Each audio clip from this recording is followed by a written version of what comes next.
ఎన్నికల ప్రచారంలో భాగంగా ఈ నెల 5న పీసీసీ అధ్యక్షురాలు షర్మిల కోవూరులో పర్యటించనున్నారు.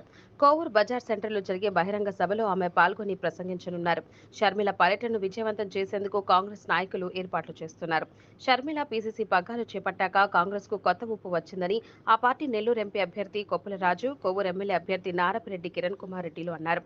కాంగ్రెస్ ద్వారానే రాష్ట్రానికి ప్రత్యేక హోదా వస్తుందని, పోలవరం పూర్తవుతుందని, పేదలకు సంక్షేమ ఫలాలు అందుతాయని అన్నారు.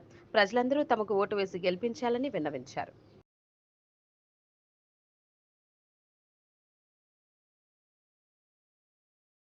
నా కృతజ్ఞతలు.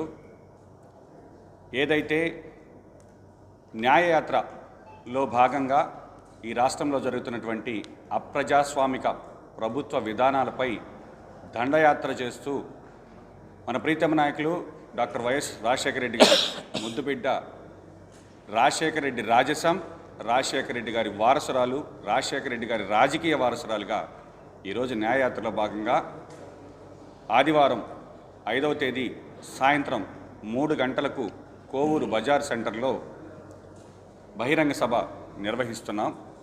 కాంగ్రెస్ పార్టీ పెద్దలు దేవకుమార్ రెడ్డి గారు, అదేవిధంగా మా పార్టీ ఎంపీ అభ్యర్థి మాజీ ఐఏఎస్ అధికారి రాజుగారు, కె రాజు గారు, ఇక్కడికి విచ్చేసినటువంటి పెద్దలు కాంగ్రెస్ పార్టీ నాయకులు, అదేవిధంగా కమ్యూనిస్ట్ నాయకులు అందరూ కూడా పేరు పేరున ఆ కార్యక్రమానికి సంబంధించి వాళ్ళందరూ కూడా బాధ్యతలు తీసుకొని దాన్ని సక్సెస్ చేసేదానికి అందరం కూడా ఈరోజు ఇక్కడికి రావడం జరిగింది.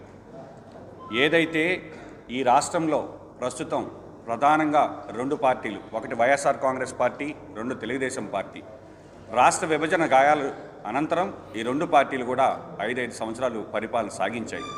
ఈరోజు తిరిగి కాంగ్రెస్ జెండా ప్రజల్లోకి వెళ్తుంటే స్పందన వేరేలా ఉంది.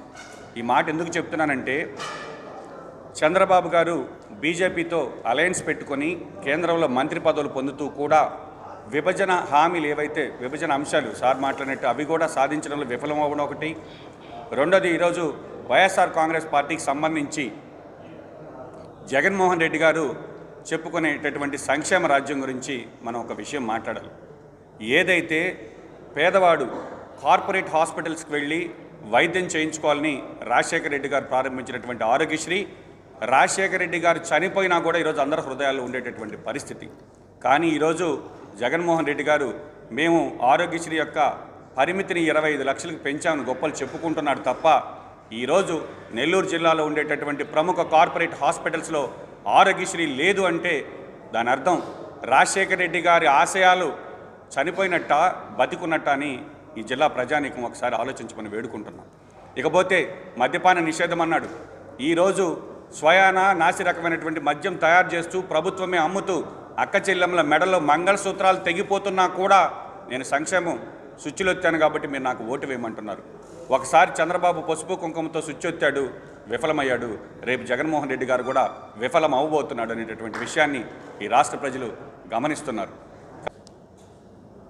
ఈ జిల్లాలో కలెక్టర్గా పనిచేసినప్పుడు ఏ విధంగా ప్రజల ఆదరాభిమానాలు పొందాను,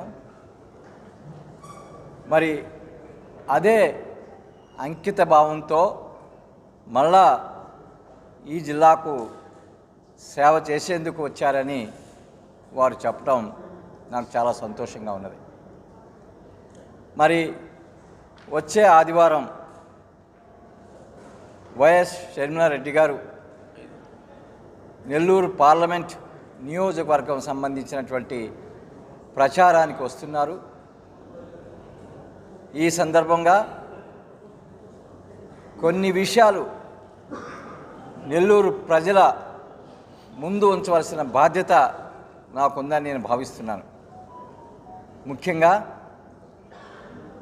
షర్మిలారెడ్డి గారు ఆంధ్రప్రదేశ్ కాంగ్రెస్ కమిటీ ప్రెసిడెంట్ పదవి చేపట్టిన తర్వాత రాష్ట్ర ప్రజలలో ఒక అంశంలో స్పష్టత తీసుకొచ్చారు. మొత్తం రాష్ట్రమంతా సుడిగాలి పర్యటనలు చేసి అనేక మీటింగులు అడ్రస్ చేసి